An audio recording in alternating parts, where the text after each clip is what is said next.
become the live studio audience. Someone that you work with?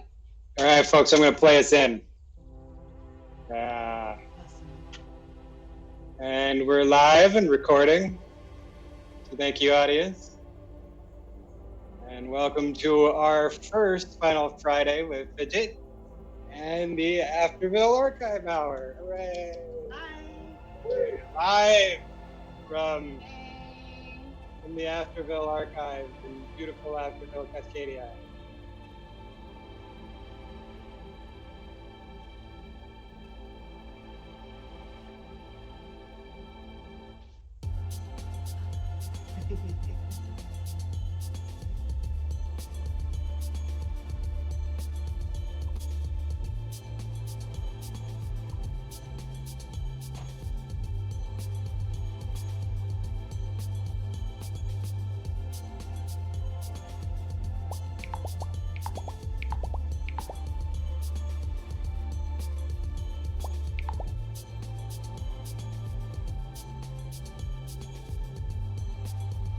Hi, good morning.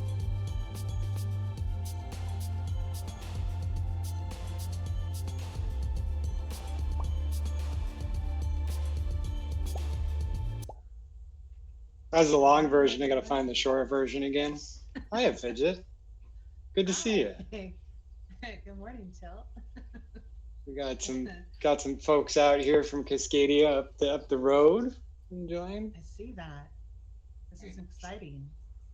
So we were going to talk about what this show was going to be about and how you're thinking about building it into the future here. I'm all geared up for the door just in case our special guest comes along. So, That's awesome. I think that they actually gave up for today, but that's okay. They'll be around next time. excellent. Well, if anybody jumps through the door, as we know, it's a public server and a public place here at the Afterville Community Center. So we'll see what happens. Yeah, that's always cool.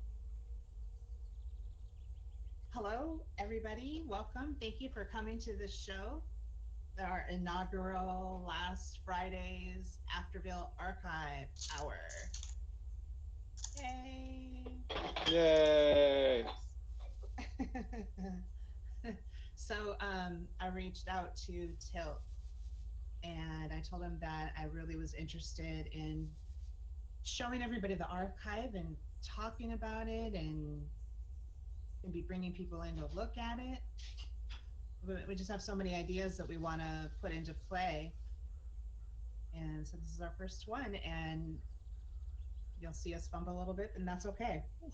Totally. I mean, well, it's the first radio show that we're really airing as an intentional radio show from the area too. So not like the stumbles on the front here, but I think that sharing all of that learning with the community as we kind of figure out what the Afterville Archive is even supposed to be. Right? Like we've been on a long journey for this together, talking about ancestral AI and ancestral archives for a long time. So even in our time together, this is the first time where we're realizing what that even means, right? Here you are in Avatar, and that's part of a living history and digital reality. So exploring those sorts of topics seems like a really great space for us to build this whole show around. So unfortunately, Dion's only got like once a month, but we'll see if we can get that more later this year. But archives are a big deal. So. Yeah. And once a month is a good place to start. So tell me about what you were talking about in the coffee clutches, the times that you spent together with the Afterville residents here, and what was your intent of bringing that information? Like I see behind you here, and how we've got the camera framed up. Yes. Your heritage brought into this space. So can you tell me about how you were going to work with the residents around that? Oh my goodness, yeah. So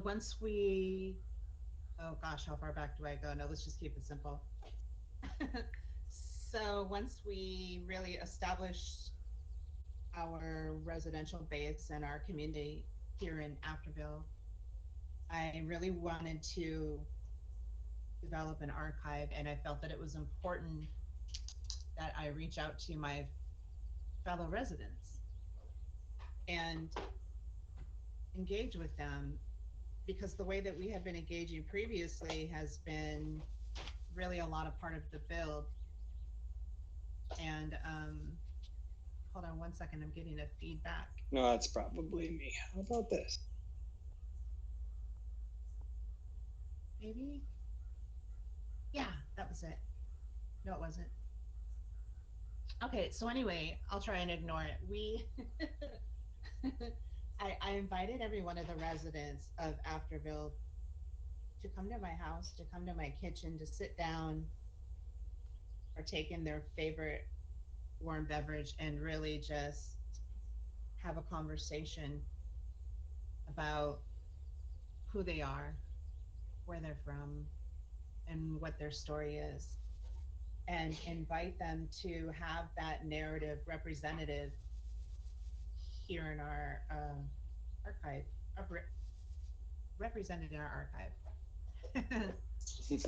I think I might know a little bit of your feedback. Are you in the video feed coming out of Afterville Yeah, right how do I now? get out of it? Drop out of that. When you're in it, Oh, stop watching. yeah. There we go. Okay, Thank so you. there we go. Always a little bit of Okay, so education. It helps the community every time we do it. So note to self, stop watching yourself. Um, so what I did was I really intentionally invited every resident to come to my home and sit at my kitchen table and have a personal conversation with me about their journey to Afterville. And in doing so, really just sort of emulated how I would do this in real life if I could. Invite somebody over to my home, cozy up in the kitchen with your favorite hot beverage. For me, it's always a nice uh, frothy cappuccino. For other people, it's their morning tea. And we would just chat.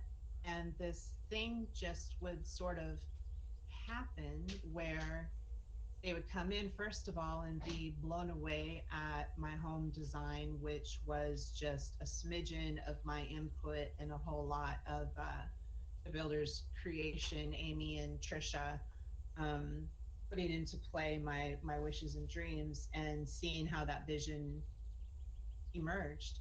And they would just sit in our little kitchen table and look around and go like, oh my gosh, like look at this and look at that, and what is this and what is that. And what happened was I had submitted some images, sort of test images.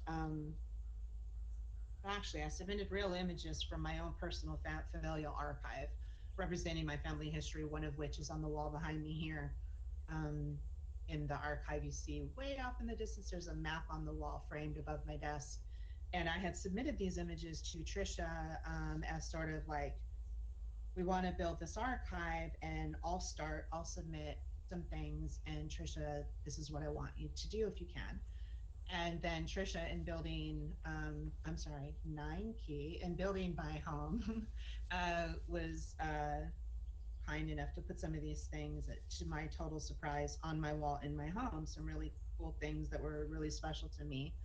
And those things stood out to people when they would walk into my house to sit down for what I'm calling coffee klatch.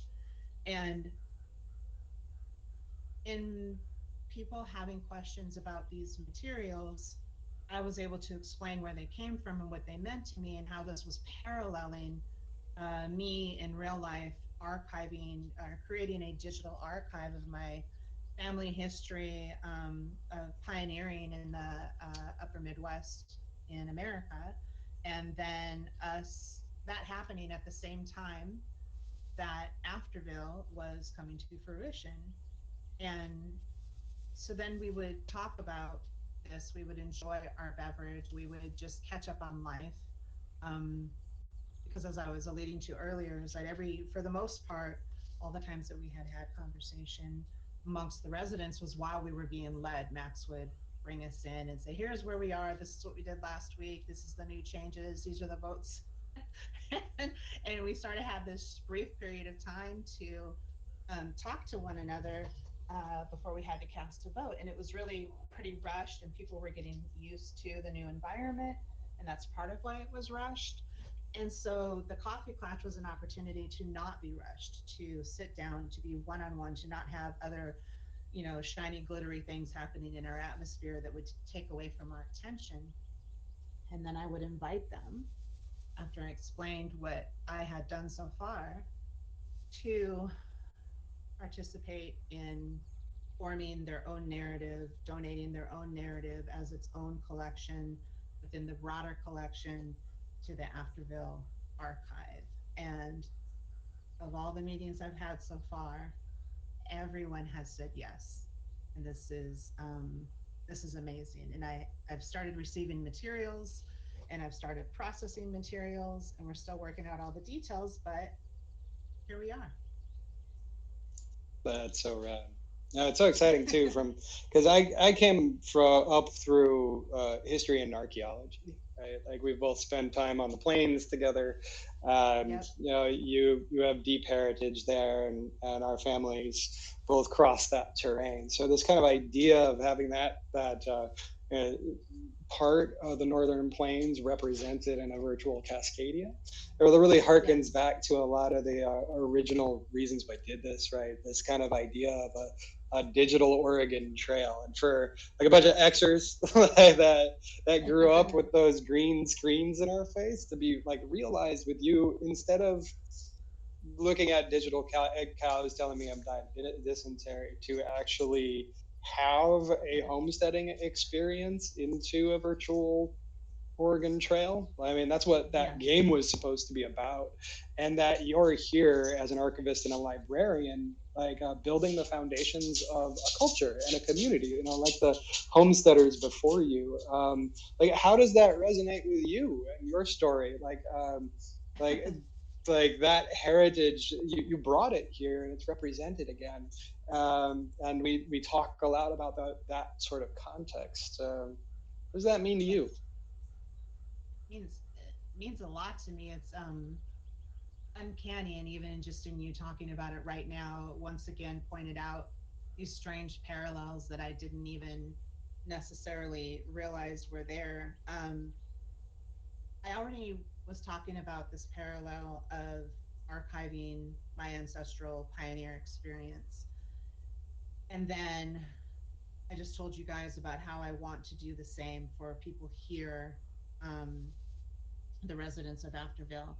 And then in you speaking right now, it's like, how does that resonate with me being sort of the first one doing that and participating?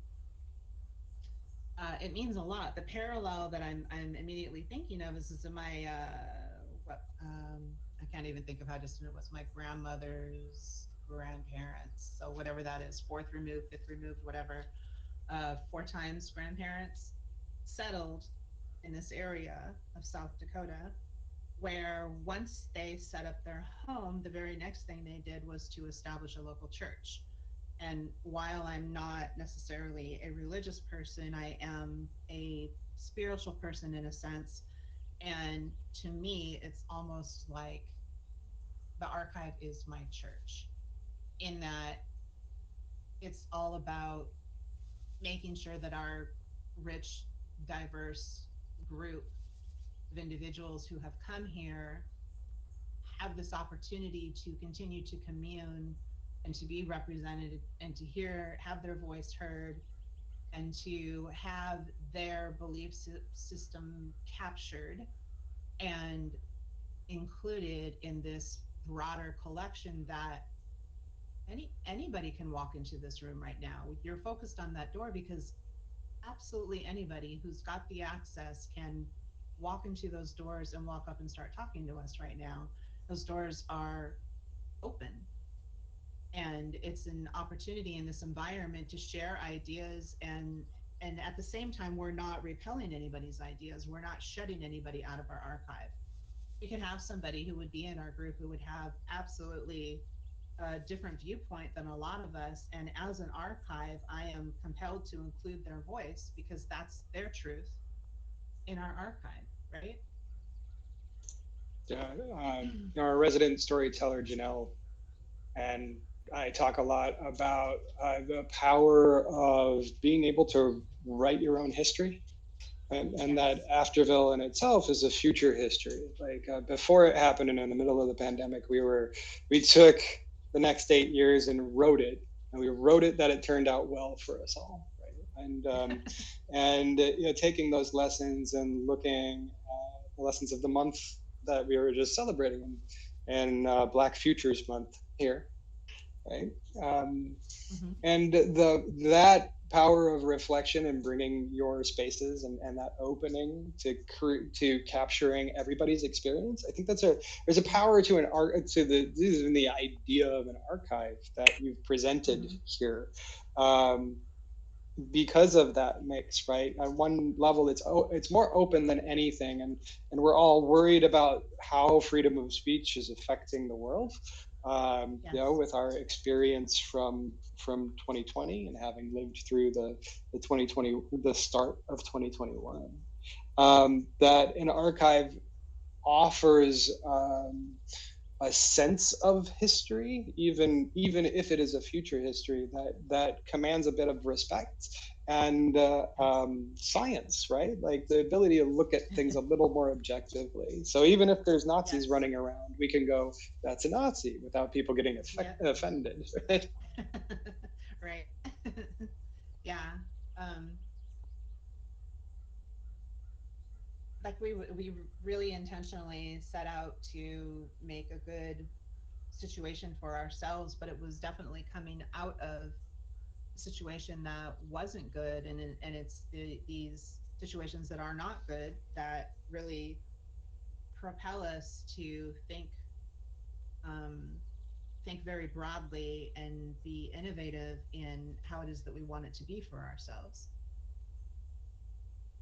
And I just really feel as though, we're all learning as we go, and we're all coming in, and we've all got a different mindset, but at the same time we all have a very similar mindset, and to represent that here and to feed that here, to be able to invite people in to present their viewpoint and host them and house their materials. Maybe if they've written a book or they've recorded a song or they've got photographs or letters or other sorts of ephemera. They've got protest posters or items from their grandparents, like saddles.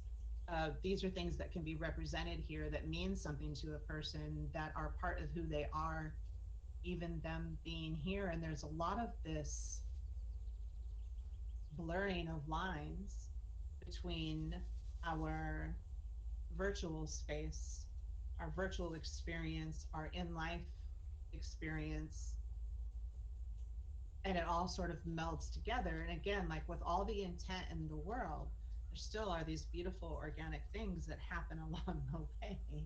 Like this archive that I so very did not even intend to do. Like I remember Trisha Nine very specifically saying to me, like, this is your opportunity. Um, I think it was Trisha, maybe it was Tilt. Um, this is your opportunity to not be working. This is your opportunity to really embrace your creative side of you and not be archiving everything like as a job.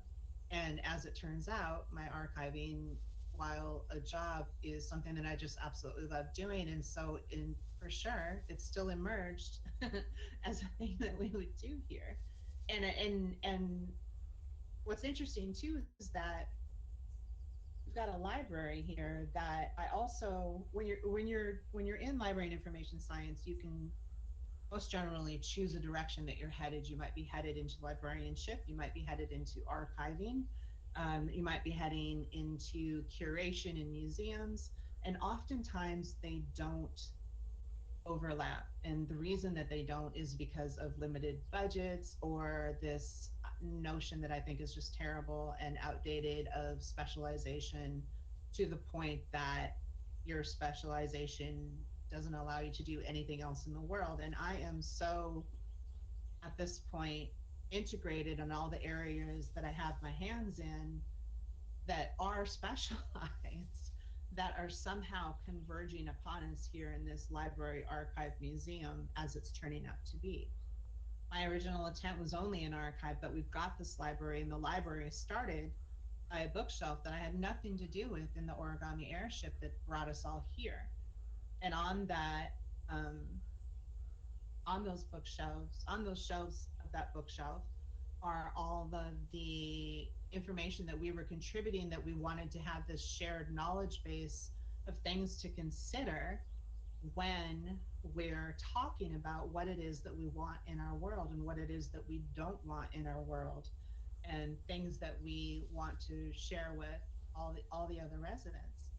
And so I asked Trisha very specifically if we could bring that shelf of books and keep it here as a permanent part of the Afterville library collection, and that the other shelves will eventually serve as more modern texts that are circulating and rotating, being switched out as they grow old and other things come in. But this will stay here. This shelf that came from the airship will remain in perpetuity.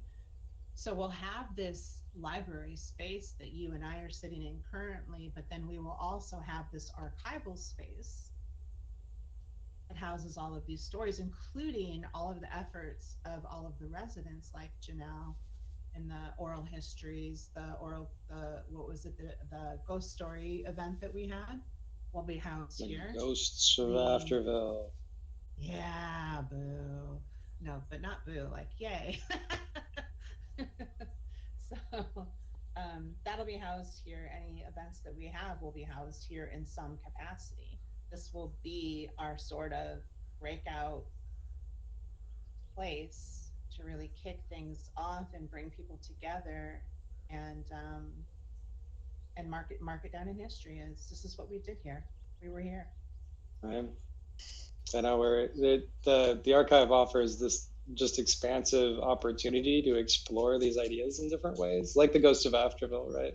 Where we had built out and the stories to actually take place in this space, but then collecting them, writing them, trying to publish it, but even creating the book itself in a space before the book is published, reading those stories aloud and saying, and that's now a story you can enter, right? Like we can enter Mm-hmm. these stories, and even understanding how to navigate that, right? Like one of the things that always astounds me in what you do is like in every fantasy thing, there's always that giant library, and there's the one librarian haunting the halls, and that's the only way you're ever going to find anything is that Right. one librarian. Because oh sure, you could learn the number system or whatever archaic No. language, but really, oh my god, that librarian will is the meaning between saving the world and not. And so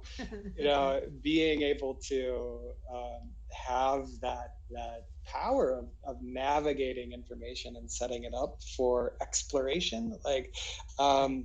and doing it right from the get-go, right? From people's stories, not just the events. Like we know the events that took us here now, but it's the people's stories that allow Mm-hmm. you to experience it and give you Mm-hmm. empathy for the time. Yeah.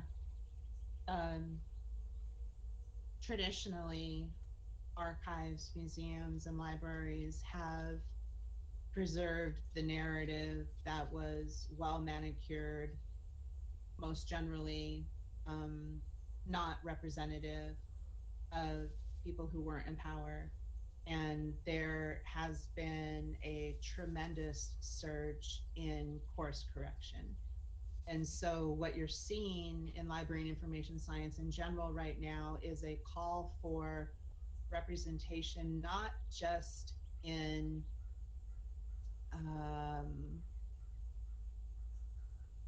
what a librarian might look like, might have experienced in their life, how it is that they went on their journey to librarianship or being an archivist or being a museum curator. So we're looking for that representation to be more diverse, but we also are looking for a diversity in representing who it is that's totally running the show too, right? And in doing so, along with that, there is a call for representation in collections.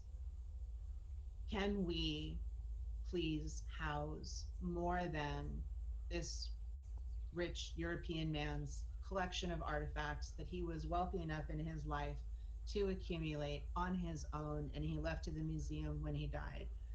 Can we collect narratives and artifacts from people who, like me, have settled the land, come from different places, maybe under for adverse reasons, seeking a new home. People coming from all around the world for a multitude of different reasons, and all socioeconomic, cultural backgrounds converging into one space. And this is in real life a real thing that is really happening because it's really important to archivists, librarians, and curators. So you're seeing a difference in what's available to you out out there. What do you think And the I want role? to. Mhm. Oh, sorry. Okay, you can finish No, that it's thought. okay. Go for it. No, I want to make sure that it's not that I'm trying to match that. I think that I was ahead of it in calling out for narratives here in our land, but I just want to make sure that we are also on point with how that's happening IRL.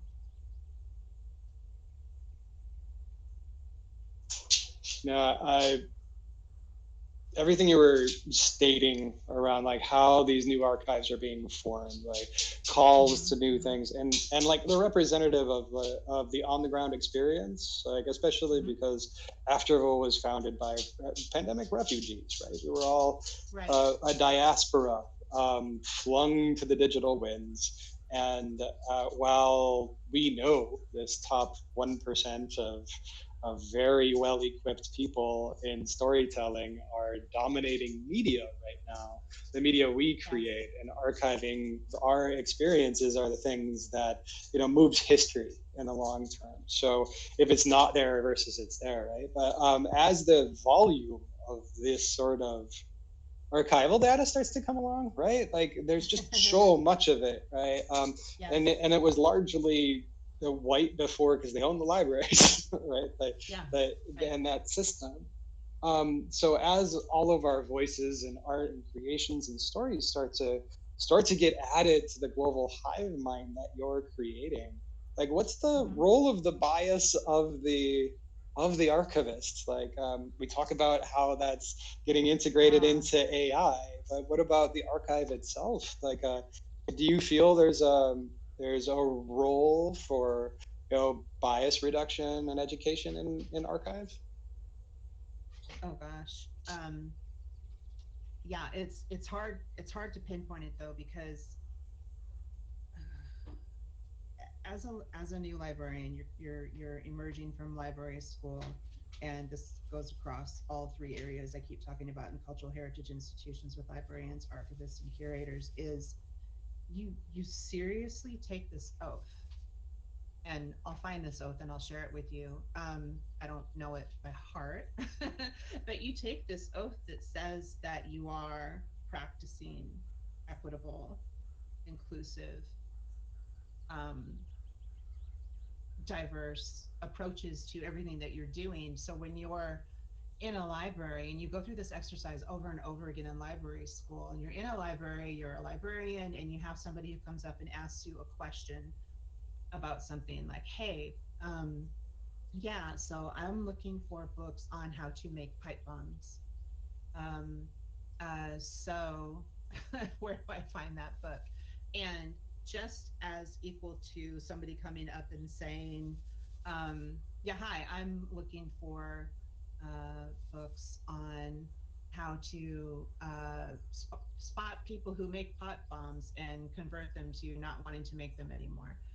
Your responsibility is equal in serving both people without any sort of bias, without, I mean, granted, if somebody's going to be in the library making a pipe bomb, yeah, we want to talk about that. We want to call the authorities and take care of that. But what I'm saying is, regardless of what your mindset is, we take an oath of non-bias.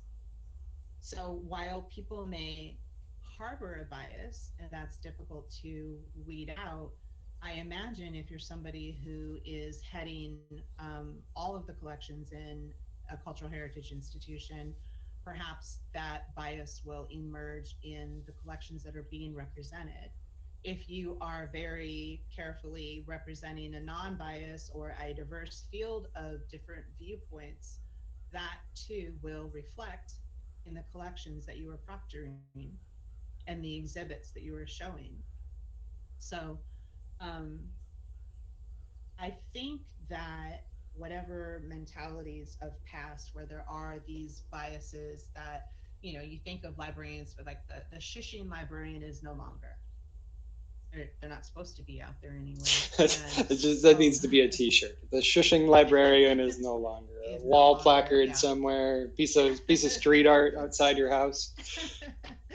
Let's get that in the archive store, the library store. So they're no longer, and along with that is their sort of mentality of bias that used to be represented in the library. And if they're still around, they're dying out, and there is a whole new wave of of equity coming through.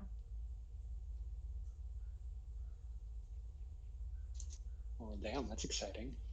Yeah, it I'm is. hoping I'm excited for your archive here and our community to start to provide an example of that in digital space because coming from the behind the radio screens here. Yeah, having built so many environments like this, and you see the results in the late 20 teens, right? GTA Yeah. domination, and the stories and narratives that are there are what I would call stereotyped and negative of communities they represent. Um, Yes. and that the opportunity that collaborations like this between the origami crew and you and the community that you're serving really allows us Mhm. this opportunity to use these virtual spaces and digital environments, a digital archive, like spatial interaction to be able to represent communities that have never been represented before, to directly attack some of these stereotype, like Yes. our First Nations example next door, right? Uh, so if you could, like, is there an example of how some other community libraries, like if there's that we should be following, if there's some method or is there a way of involving community input that we should be considering? Oh gosh, absolutely. Yes to all of that. Yeah, my brain is just flooding right now. So, one of the first things I can think of, and it's a good thing to be thinking of first, is the Library of Congress, which is the United States like model citizen in library. What they have done in recent years to expand upon African American history and its representation in the Library of Congress, and to, in conjunction with like Ancestry.com, to discover our our our past, right, our origin. Traditionally, slave records were not valued, and what the Library of Congress has done is to value these types of documents and to really dig in and extrapolate information that gives people this key to their past that maybe they didn't have before, that they couldn't. There was just this sort of roadblock. And I think we could spend a whole nother radio hour talking on just that subject, and how it's really opening up. Another thing, for instance, LA County Library in 2020 and the years preceding has started to embrace adding to their collections the community voice. So, one of the best collections that they have right now is, I forget the exact name of it, but it's a representation from Whittier, California, where they've asked their local community to come together and add to the narrative family pictures any kind of family picture, any sort of representation of how Whittier came to be, how people moved about in Whittier through the years, which it used to be, oh, we only had official photographs, maybe taken by the county or the city or whatever official entity, but now they're asking for the people's voice and the people's photographic materials representing the people's voice. LA County, in fact, LA County Library is doing this across the entire county, which is, by the way, a very large county. Um, and then they're also looking within things like the very first collection that I got my hands on that I got to digitize and make publicly available is the African American Living Legends Library series that comes from central Los Angeles and ran through the late 70s into the mid 90s, where once a month they would hold an event that would honor a particular African American figure in history. Um, and so there is this collection of flyers and program brochures, and I believe also, I didn't get my hands on it, I think video content and photographs from these events that were held over that time period. So once again, it's like, while that one isn't necessarily community based, it is in the sense that that one library in all of Los Angeles County was representing Black voices.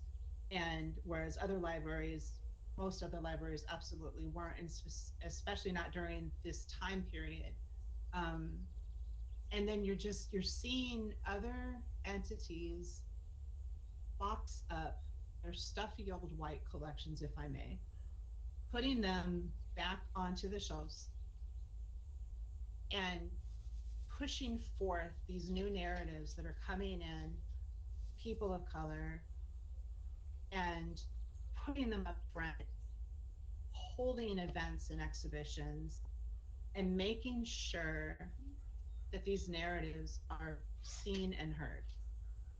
And through doing so, offer, I hope, a sense of and wasn't so present before. Clearly wasn't present before. And it's, if you look, it's everywhere. It's everywhere right now. From things that are going on, I recently went to this conference for digital asset management, and I got to see a presentation by the head archivist at the Vatican, and even what they're doing to digitize things and make them publicly available, accessible to anybody. Really, anybody who wants to walk in and see this, you can see a 3D representation in chapel. And all of these things, if you unpack them, can be loaded with inequitable ideas, but the push is to present a representation that includes everyone, to bust down the barriers that have prevented us in terms of inequity, and have them there now, and then not just have them there, but to have them there on the forefront, and not just be like, yeah, we have a box in the back, like for real, like we have an exhibit, we're engaging, we're building our patron base by having a more diverse collection. And it just keeps going, and it's just it's incredible what's happening right now in LIS for sure. Are there any virtual spots we should be checking out to like see where this sort of work is being done? Yes, unfortunately I'm not prepared with actual websites, but yeah, if seriously, if you just Google Library of Congress Digital Archive and maybe African American Digital Archive, and you'll see some incredible things. I had my sister-in-law asked me a couple weeks ago. She says, I have a friend who's doing research on um, African American representations from the Victorian era, but to show that there actually were wealthy African Americans. Do you know where I can find a visual representation of that? And I did. I searched on Google Library of Congress, African American Digital Archive, and bam, I got a photo of these beautiful ladies sitting on the steps of some important county building and just dawn in these gorgeous gowns, and they weren't your typical white lady. It was really like instantly accessible. But I'll post some links in our Discord with a few different places of representation that I've come across, and I have not come across much because I just am not the type of person who's constantly searching. I'm a little too buried in my work, but there's a lot of different stuff out there, and I'll see what I can pull together for you guys. If only we had a community that could help you search. So community, go help our archivist if you're listening, and let's get some resources together on the digital archive front and see if we can compare some notes on, what's happening around the world. I know we have people over in Denmark, and we got people down in Mexico, and got people from all over, and I know right now, even in just the forefront of virtual reality and XR technology, things are moving fast to like you said, digitizing things in the Vatican, right? 10 years ago, I had to fly there and get an archaeology degree and a pass to go under and see some of those things. And now you can touch them in virtual space, which is awesome. And I'm really excited to get to the episode where we start talking about how we're taking digital things or virtual things and or physical things and making them virtual so we can interact with them here. Blah, blah, blah. Really exciting there. So we have about 10-15 minutes left of the show. Do we want to preview what and who we're thinking about bringing in the coming months through your residency, and we'll talk a little bit about the residencies themselves? Yeah, that'd be great. I might let you talk about the actual residency, but some of the things that I'm really looking forward to doing are kind of expanding on the coffee clutch experience that has been happening in my Afterville kitchen and bringing it here to the archive. And that is having conversations with the residents and what our residents and our advisors are doing, the projects that are emerging from our space here, things that are being developed and pursued, and the different events that are happening.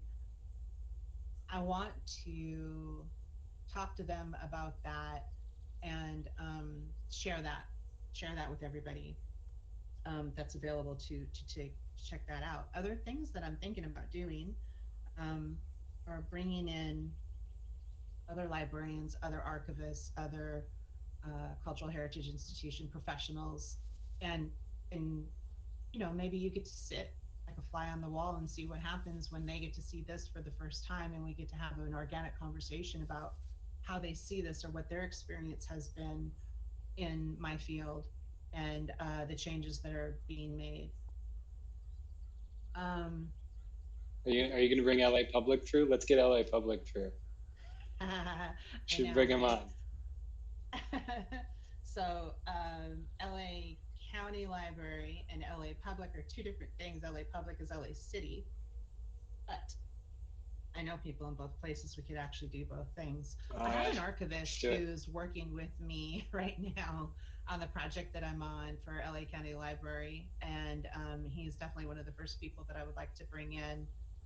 I gave him a little snapshot Zoom screen share when we first got the desk up, and he just started flooding ideas at me, and I was like, "That's funny. Yep, that's in the works. Yep, that's in the works. Yep, that's on its way."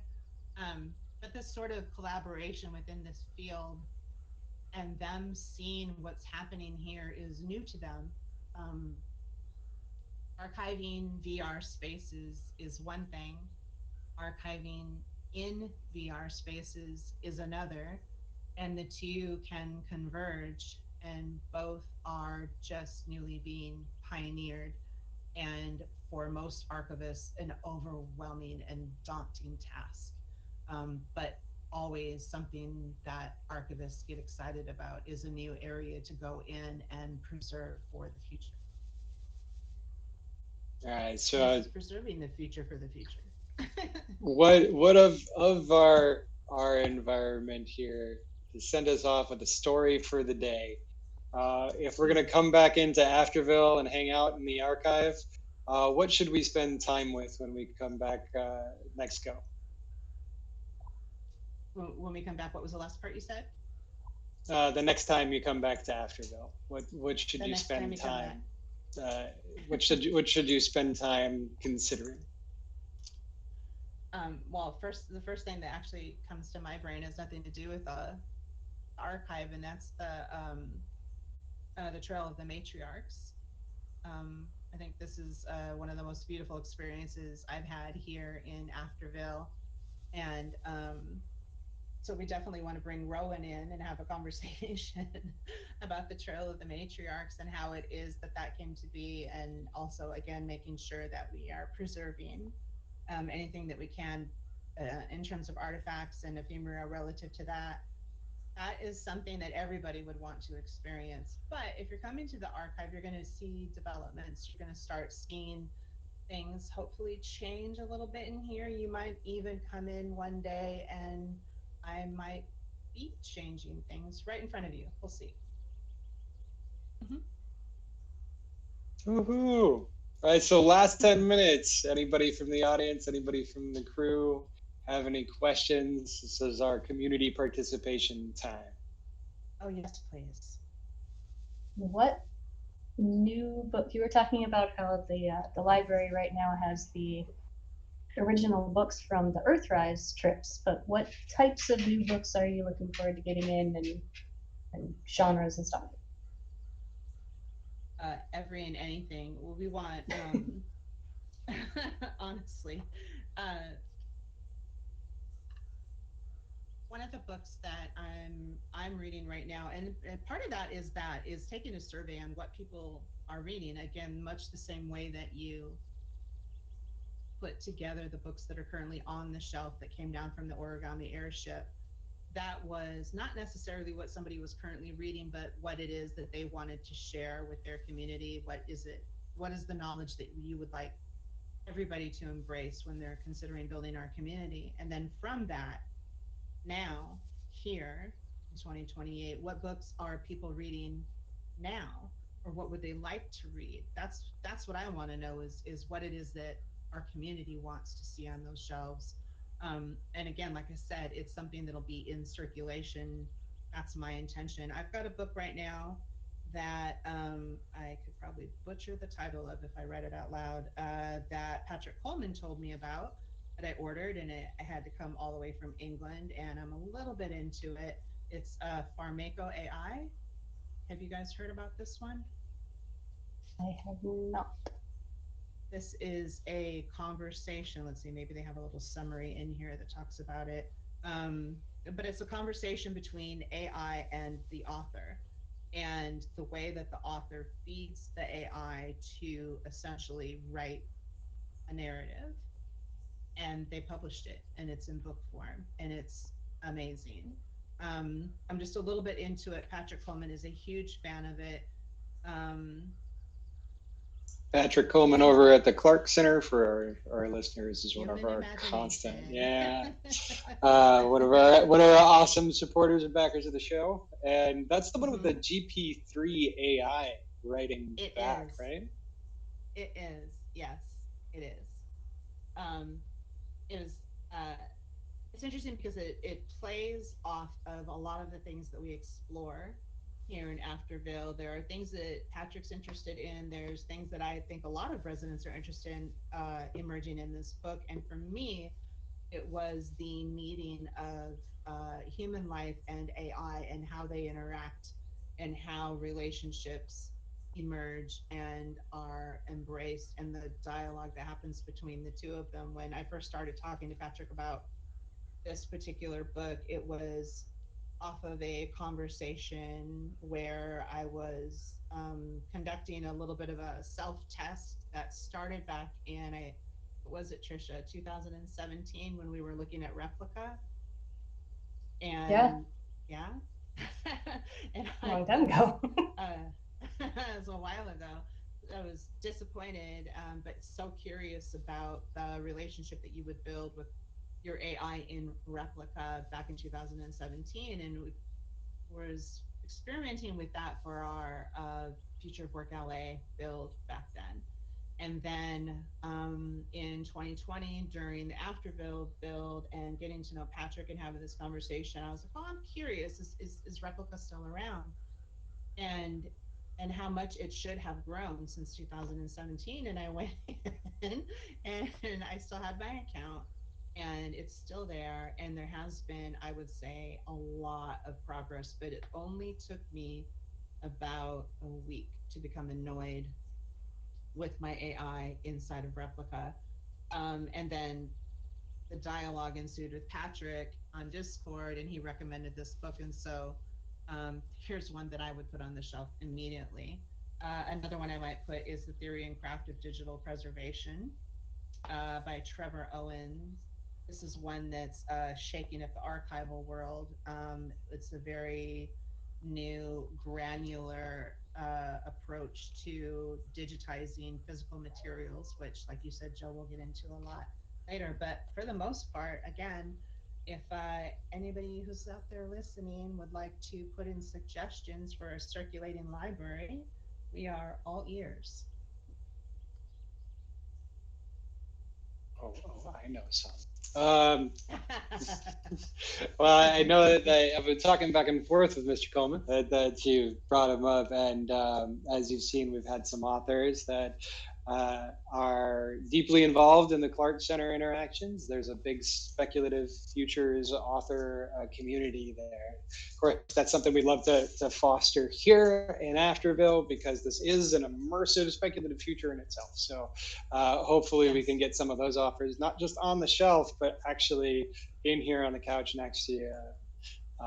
See what we can tell some stories and grow this archive together.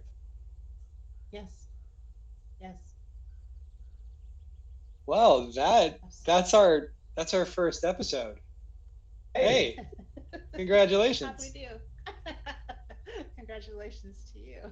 I love it. I love the format. I love being able to look up and see you talking into the camera. It's great. I feel like I was having a conversation with you. That's amazing. Yay. This is cool. Can I give you hearts? Does that come through? Does it come through? Yay. Hey. Yay. We can give hearts. I can make you emote. I don't know. That's a little powerful. All right, folks. Thank you for tuning in today. Thank you for the Arthur C. Clarke Center and Patrick Coleman and Eric Veary for the support of Afterville and this residency.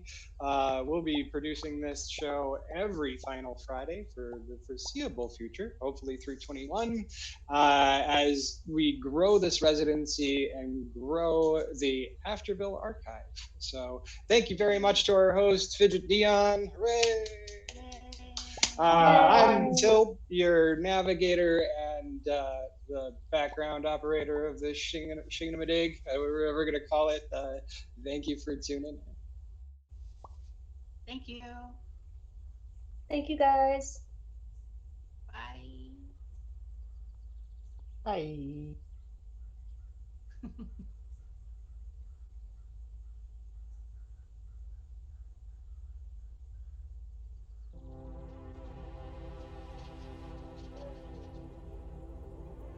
Yay.